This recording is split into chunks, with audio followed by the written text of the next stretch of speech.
so much, Sherelle, for having me today. And I am just enamored to be here with just wonderful speakers, Judy, Paula, Raina. I mean, how do you follow that act? But you guys shared just amazing stories and products and tools. And I am just delighted to be here today. And then just to see amongst colleagues that are on the conference and just meeting new caregivers. I mean, it's inspirational to be amongst just awesome people today. So thank you everyone for being on the conference, and thank you, Sherelle, for allowing me to share hopefully some wisdom with everyone here today. And so the introduction, that Sherelle provided, you kind of know a little bit about who I am, a little about our institute. We're a new institute. We actually opened up last year, and we're the very first institute to open our doors to all caregivers. So whether you're a healthcare professional, whether you're a family caregiver, whether you're someone who used to be a caregiver to someone living with dementia and now you're spreading the love, this institute is open to everybody. We have a vision that, I've been in this industry for a long time. And so I've seen that when caregivers are trained in a quality way, they feel more confident and competent in what they're doing. And that spills over to the person that they're caring for, because that person can then live in their new world freely without constraints, judgments, controls, negativity. They can just be who they want to be who they need to be now, and how the disease has changed them. And so with that vision, our mission is to train and educate as many people as possible so they can feel that confidence and that competence. And we come from an angle of providing a lot of non-pharmacological tools, meaning using your hands and your heart when you're caring for people living with dementia. The use of medication for people who are struggling with this disease is just, it's too much. We need to change the script on how we are caring for people living with dementia. It doesn't mean that medication isn't necessary. It just means that we tend to overuse it in our industry. And I'm here with my institute and my model of care to share with you an opening to be able to look at what are other tools that you can use. And so with that said, at our institute, we provide a lot of education and training. If you go to our website, we have a whole resource page where we've been on podcasts, we do blogging, I have multiple publications out. As Sherelle had said, my book is out by Johns Hopkins that came out in 2021 called The Busy Caregiver's Guide to Advanced Alzheimer's Disease. You can catch that on Amazon, Johns Hopkins Press website, caregiving.com, Barnes and Nobles. And actually now it was just newly incorporated in the Alzheimer's Association library, which is very exciting. And we also provide a lot of consultation as well. So we do hope that you'll check us out at dementiaconnectioninstitute.org. But want to dive into a little bit about the disease before I discuss the model of care. More than 6 million Americans are currently affected by Alzheimer's disease.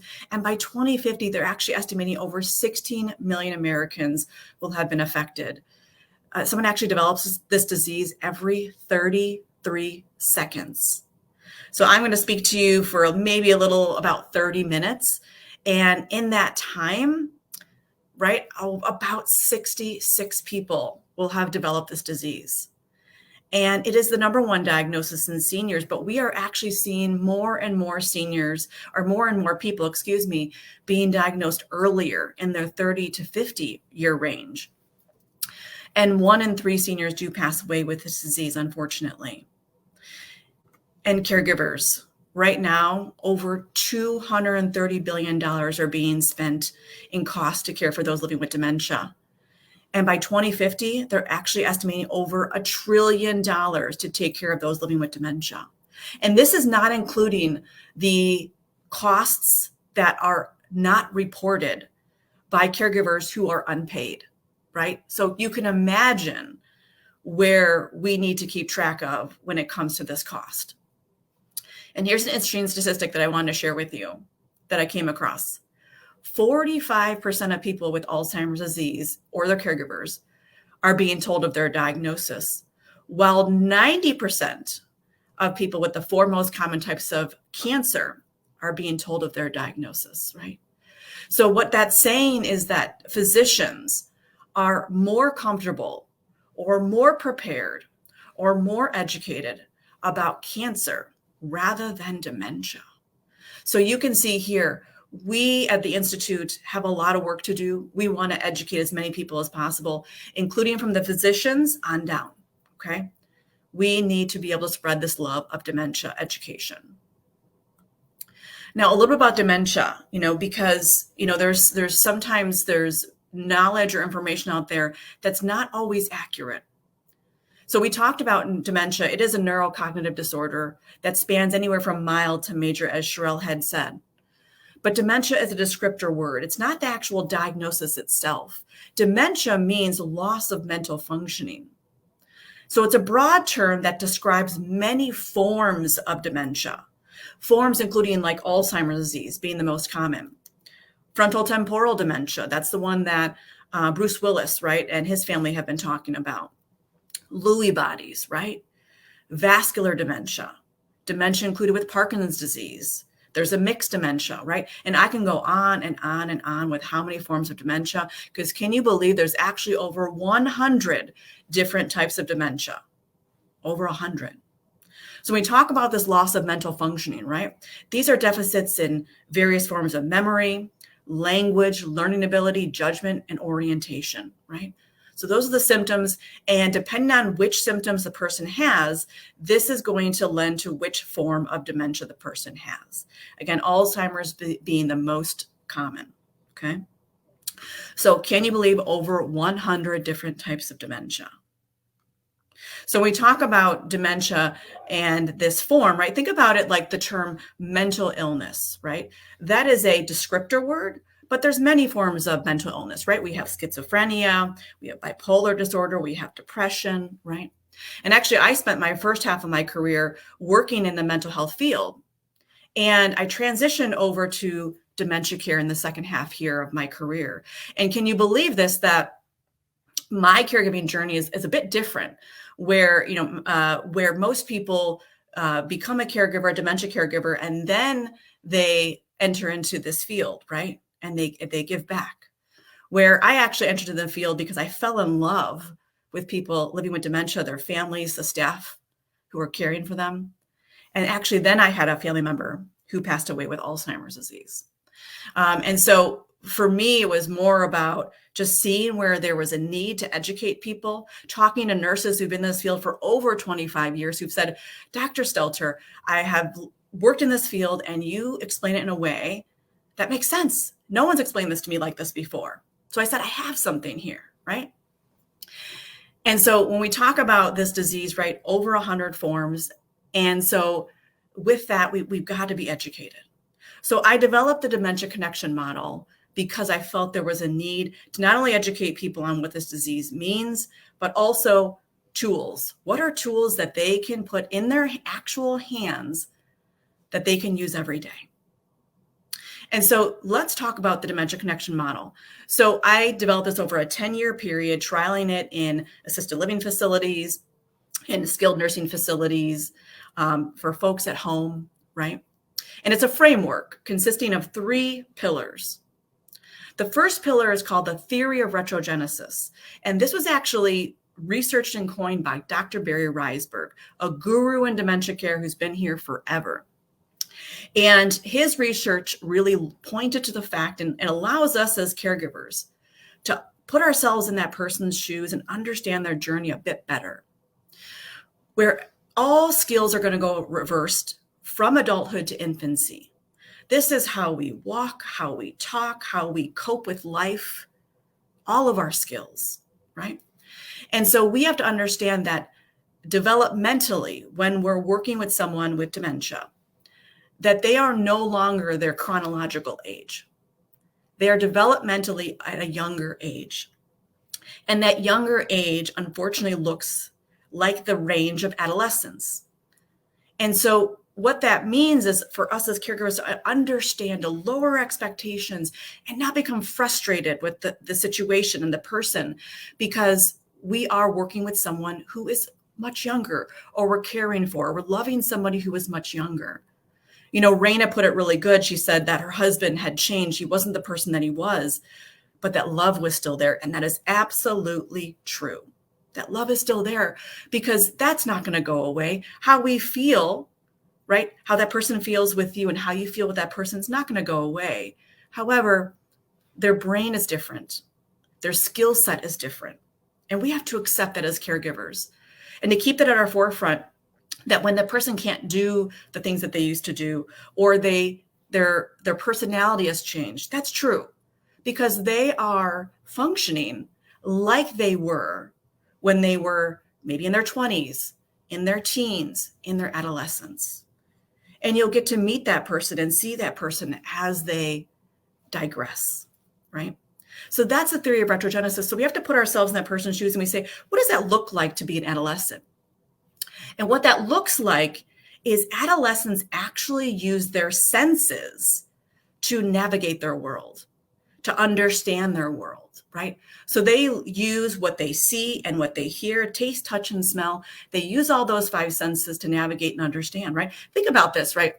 When an infant and then a toddler and then an adolescent, right? How do they learn how to walk and talk and go to the bathroom, right? Let's talk about that. How do they learn how to do all that? They don't pick up a book and read it like maybe you and I, how we're educated now, right? That's called factual knowledge, how you and I are educated. They observe, they mimic, they take in, right? And then what they is they kind of pick up and they start doing it themselves. So it's important for us to understand that as someone with dementia is unfortunately decompensating to a younger state, they are going to observe, they are going to watch and listen and taste and touch and smell their surroundings and pick up what they should be doing, watching you as the caregiver, mimicking what you're doing, right? That's how they're going to navigate their world. So that's the theory of retrogenesis, right? So then we get into, well, okay, I have this information. Senses are the key, right? What do I do? Another pillar of the dementia connection model is sensory stimulation, right? It's using sensory-based tools to connect with them. So always think about, what is the person seeing? What are they hearing? What are they tasting, touching, smelling? Right? Because we want these experiences to be positive at all times, right? So I kind of explained to you a little bit about clinically how the brain is working in terms of it going to a younger state, right? But let's talk a little bit more with that clinical side of what is happening in the brain when we're taking in information in through the senses. That's all processed through the limbic system of the brain. The limbic system houses two very important organs: our amygdala, which really generates our emotions, and our hippocampus, which generates our memories. So you can think about like when you've smelled something in the past and then you smell it again here in the present, right? It brings back those memories, right? Because that's the limbic system working, right?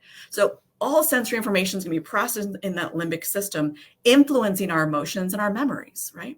So that's why sensory stimulation is so key, because we are going to be able to play on emotions and memories at the same time. But within this is also what's called cognitive behavioral theory, right? I'm a psychologist, as Sherelle had mentioned. And so psychologically, what's happening is when our emotions are influenced and our memories, it actually impacts our behaviors, our outcomes, our consequences, how we act. So if we're feeling a certain way, our behaviors tend to show that, okay? So someone living with dementia, when they're angry, when they're scared, when they're anxious, their behaviors show it, right? They wander, they isolate, they may verbally and physically become aggressive. That happens when they're feeling all those negative emotions, right? So we're going to flip that in sensory stimulation, right?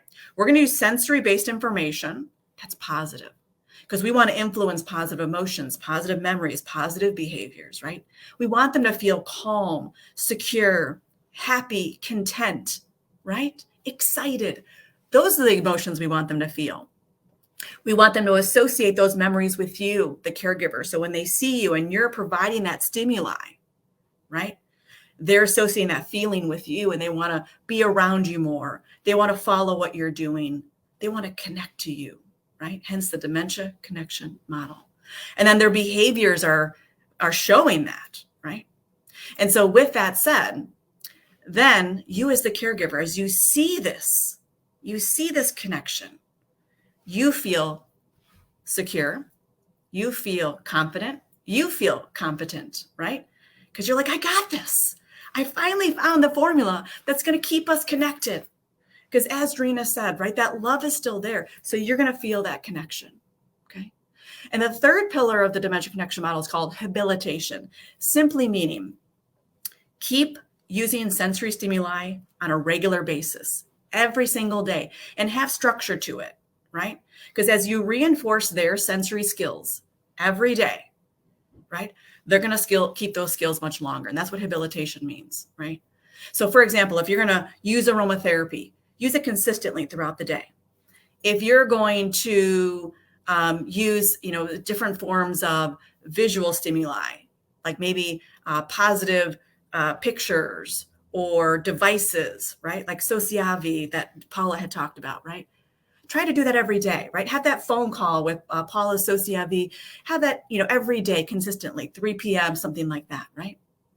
Because what happens and what I found in my research with the dementia connection models, not only is it a immediate effect with sensory stimuli, but over about 4 weeks, if you're doing this every single day consistently, that person actually learns what this means. They learn what they should be doing. They learn their sense of purpose, right?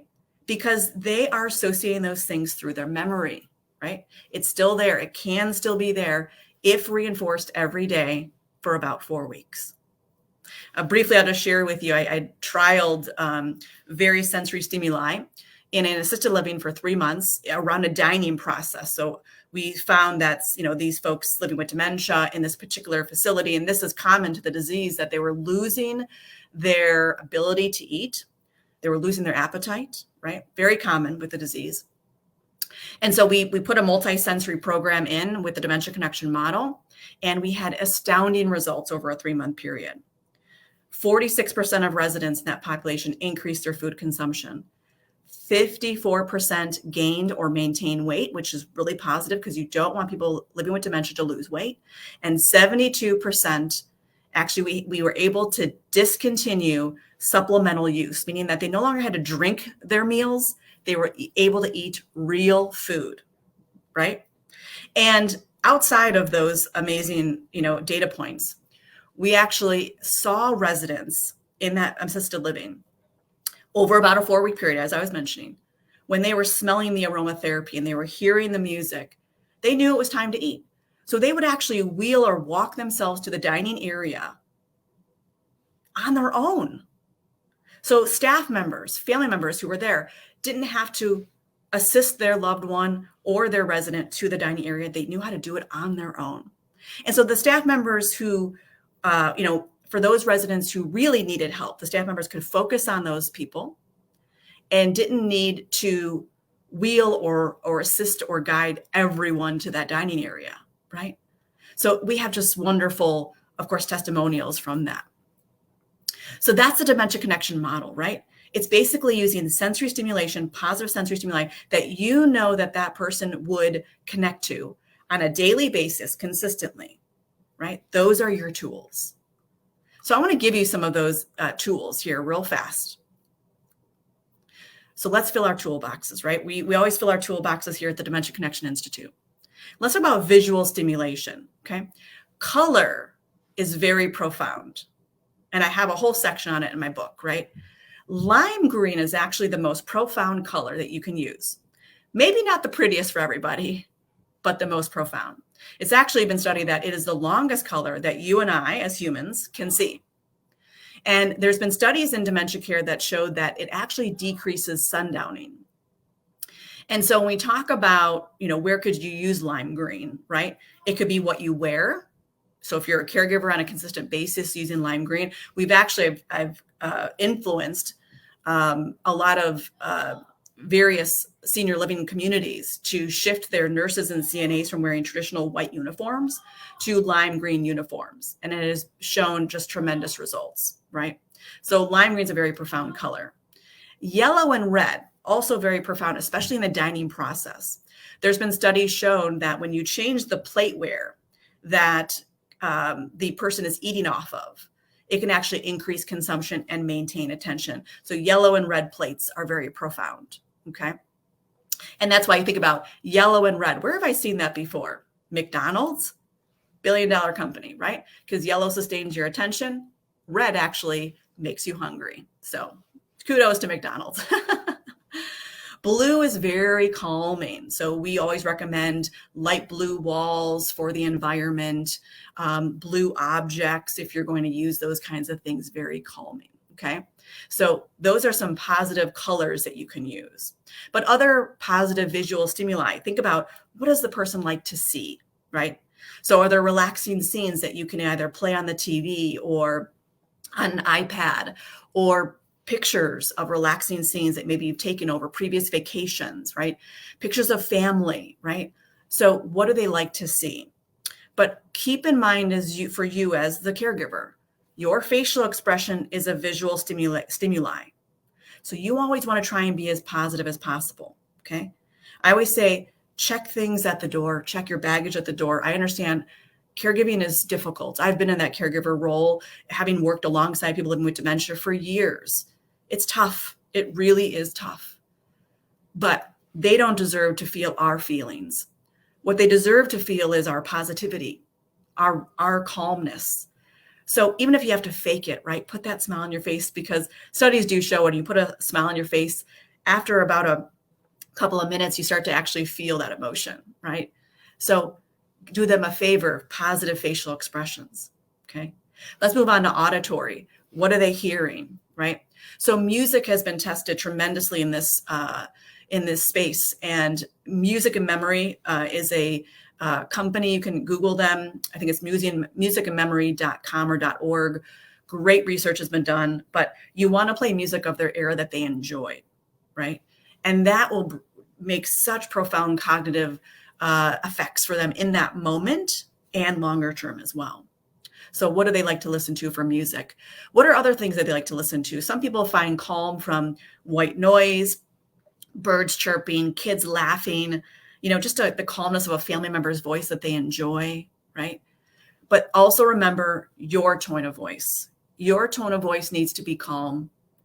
It needs to be cheerful, right? It needs to be directed, right? In terms of giving them positivity and joy, enlightenment, right? So your tone of voice is very important when you're speaking to them. And when we talk about how you speak to them in a kind of slow, monotone type of voice, right? Not a high, squeaky voice, right? When we do that high, squeaky voice, they tend to have difficulty in hearing that, okay? Let's move on to tactile stimuli, meaning what we do with our hands or when things touch us, right? Tactile stimuli next to olfactory stimuli are two of the most profound stimuli that you can do. Why tactile stimuli? Because tactile stimuli actually starts a process in our brain called neuroplasticity. And when neuroplasticity is occurring in our brain, it's forming new neural connections.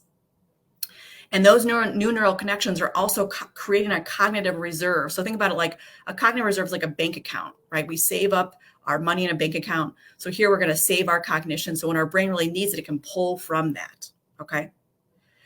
So, but the positive, what we call side benefits here at the Institute, right? Medications often have side effects. Our tools have side benefits. The side benefits of tactile stimuli is that it provides a grounding effect, which means it decreases anxiety and fear and increases attention and concentration. That is the best recipe for somebody living with dementia. Would you agree, right? Decreasing that anxiety and fear, increasing focus and attention. Can't argue with that, right? So what can they do with their hands, right? And what can you do in terms of touching them? Giving them a hug if they welcome it, right? Holding their hand. Now, I always recommend if you go in for a touch, always start with an upper arm touch to see if today they want to be touched, because every day can be a little bit different, right? So if you a little rub on the upper arm there, if they seem to not pull away, okay, you may then go for a hand or a hug or something like that. But, what are some of their favorite hobbies, whether it's cooking and baking, whether it's gardening, whether it's doing art projects, right? Any kind of fidget item, hand exercises, the use of dolls and pets are really profound. Lego play is new on the scene, which is great too. Lego play is something where they're manipulating larger types of Lego pieces and creating their stories through those. So really, really profound there. Moving on to gustatory stimulation, what we eat. What are some of their favorite foods, right? And sometimes our favorite foods are not always the healthiest. So think in moderation, but make sure that they do get their treats, right? But we can take this beyond that, because if they did like to cook or bake, they can help in that process by maybe stirring things or adding things to the bowl, right? They can do taste testing. But it's really important that through gustatory stimulation, that we are hydrating them, because when the person becomes dehydrated, that is not good for their brain and body. So many unfortunate medical things can occur, as well as psychological things. So we want to make sure that they're hydrated. I recommend, there's these jelly drops that came out of Canada by a company I think called Pattinson's. And those are little drops that go in the mouth, they dissolve, they taste like candy, but they're sugar-free, which is great.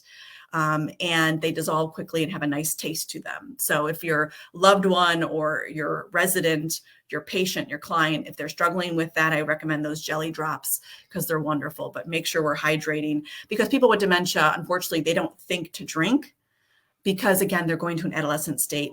And we do know our children need encouragement with drinking water and other kinds of fluids that they need to hydrate themselves. Okay. Then moving on to olfactory stimulation, again, next to tactile, one of the most profound, because it truly does associate that memory with what we smell, right?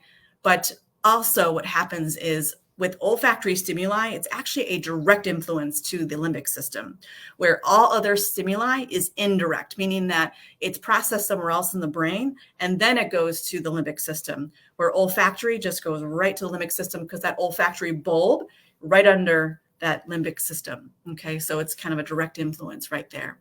So olfactory, think about, what do they like to smell? Is that flowers? Is that spices? Is that the smell of coffee, fresh baked bread, cinnamon, right? But the thing that happens, unfortunately, with people living with dementia is anosmia, meaning some lose their sense of smell. Not everybody, but some lose their sense of smell. So the question is then, well, then how can I have an olfactory experience? And what we've found that still works is using essential oils, okay? Pure grade essential oils, making sure that where you get your oils is where they have been grown in their lands indigenous, okay? So please don't get them at your local grocery store, your local Bath and Body kind of store, because unfortunately those are contaminated.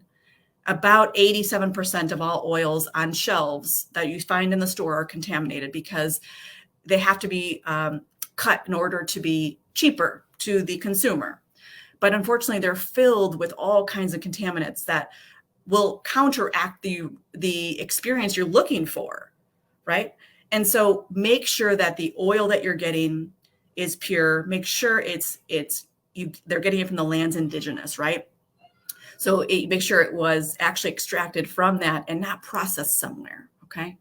So you can contact us at our institute if you need to know more information about where to get really true, pure essential oils. But with that said, essential oils, they travel again to that limbic system and provide that profound effect. So there are essential oils out there that I've trialed with people living with dementia, where you can increase their appetite, you can decrease the sundowning and types of response behaviors that we see. You can decrease depression. You can increase focus and attention, socialization, right? And what's great about essential oils is you can do that anywhere in their environment with diffusers. We have a personal diffuser dots that we created that go on the lapel so they can walk around with it, right? So essential oils are just key in terms of, especially if they have anosmia present, that you can continue to stimulate them in positive ways that can really provide that kind of benefit that you're looking for that's intentional. Like if you know your loved one suffers with sundowning, there are oils for that, right? The oil that I highly recommend to be your first oil to use is lavender. Now, if the person does not have anosmia and they can still smell and they don't like that smell, then I would go with something more woodsy, like a cedar wood or even like a herb like rosemary. Okay. All of those have calming benefits. And lavender can be used in so many ways. And it can be, can be used for the sundowning. It can be used for attention and concentration. It can be used for depression, right? It's kind of a multi-sensory use, right? And that's what's great about essential oils is that they have up to 35 health benefits. So you're using it intentionally for one reason, and now you have all these benefits, which is wonderful. And so with that said, essential oils can be key, but lavender should be your very first oil to use with people living with dementia. I want to also just bring attention to, I went through the 5 senses, but let's not forget about our executive functioning, which is here in our frontal lobe. So cognitive stimulation is key. Now, what's great about all of the kind of senses and the different tools I just gave you for your toolbox, all of those are going to provide some form of cognitive stimulation. But I want to make sure that we're continuing to do things that are going to intentionally benefit those executive functioning skills, okay? And our executive functioning skills, those help us to have good judgment, good insight, to have good problem solving skills, organizational skills, right? And so this is good for you and I as caregivers too, right? So what are kinds of brain games that they like to play, right? So if that's word searches, Sudoku, crossword puzzles, trivia, right? Those are things that you can purchase in large letters in print, right, for that person. And there are a lot of great companies out there that sell these kinds of tools by stage, early, middle, late, okay? So again, contact us at the Institute if you're looking for some of those resources. Meditation also has been shown to be really beneficial for cognitive stimulation and dementia care. So let's not forget about our frontal lobe there, okay? And so when we talk about the dementia connection model, I gave you a ton of tools there for your toolbox. And there's just so much more that you can use. But the key here is to find out what works for the person you're caring for, right? Or if you work in a community, you're going to find what works for that community. But again, intentionally structure it throughout the day. Now, here at the Institute, we have created under the dementia connection model called the perfect day in dementia care. And so if you are using that habilitation approach, where you're scheduling your stimuli throughout the day, you can create that perfect day, because every day is going to be structured. Every day is going to be simple for them, and they're going to feel that effect in what their purpose should be every day. So for example, using those essential oils in the morning, use those same essential oils in the morning, right? You want to use cognitive stimulation in the morning. Like you want to burn their energy, exercise in the morning, music in the morning, right? Get them all energized. And then what you want for the days, you want them to kind of rise up with their energy and then slowly come down on their energy level throughout the day, right? That's how our circadian rhythm works. So if you can match that with them, then they're going to feel a sense of purpose, a sense of knowledge of what they're supposed to be doing every day, right? So think about high energy things in the morning, and then it comes down slowly. So as we're approaching, the afternoon, we do know that's very difficult for people living with dementia. So that's where you want to use like your lavender essential oil, right? All your tactile items should come out, because again, that provides a grounding effect where they're feeling less anxious and nervous, and they're more focused and attentive, right? So bring out any kind of doll engagement, pet engagement. That's where they would do any kind of maybe baking or cooking, maybe fidget items, right? Lego play. That's all in the afternoon. Calming music, right? So that way they can, as the caregiver, want to intentionally decrease the opportunity for them to sundown, right? And then you can use all these tools into the evening when they go to bed, right? So high energy in the morning, get that exercise and those brain games. Use oils like peppermint and a citrus to be able to, get their energy going, and then slowly come down with your tools. So that way their circadian rhythm comes down and they're relaxed in the afternoon and evening. And that is the perfect day. Okay. So I just want to do a quick brain game with you all, because here at the Institute, we love brain games, keeping you caregivers sharp as well. So you can put this in the chat box. I mentioned this is going to test your long-term memory. I mentioned how many forms of dementia there are. So I'm asking you, how many forms of dementia are there that you remember? I said this early on. We're going to test your long-term memory, because if you think about this, our long-term memory when we are taking in information, if it's stored for more than 16 minutes, we then have stored it in our long-term memory. Okay. I'm seeing the answer. And for those who said over 100, you are correct, right? So those who said over 100, your long-term memory is intact. And it's important for us to do these brain games with ourselves to keep our memory, our executive functioning skills sharp. Okay. So over 100, I'm seeing it come in. So thank you so much. And so we want to make sure that we are bringing in different kinds of memory programs and skills for us so we can keep our memory sharp as well. Okay. Because we've got to care for ourselves as the caregiver. So Sherelle, thank you so much. I hope people will look us up here, DementiaConnectionInstitute.org. We are here to help the caregiver feel confident and competent in their caregiving process and support them through their journey, whether it's through our education, whether it's through our consultative efforts, through our resources that we offer to you. We hope that you'll check us out because we want to be able to support you in your journey and make sure that the person living with dementia can live in their new world freely without judgments, constraints, controls. Their world is positive and full of hope and full of joy that they can live the rest of their time with us in the purest fashion that they can. So thank you, Sherelle, so much for your time. Thank you to all of our speakers, colleagues, caregivers. I'm just delighted to be here. So thank you.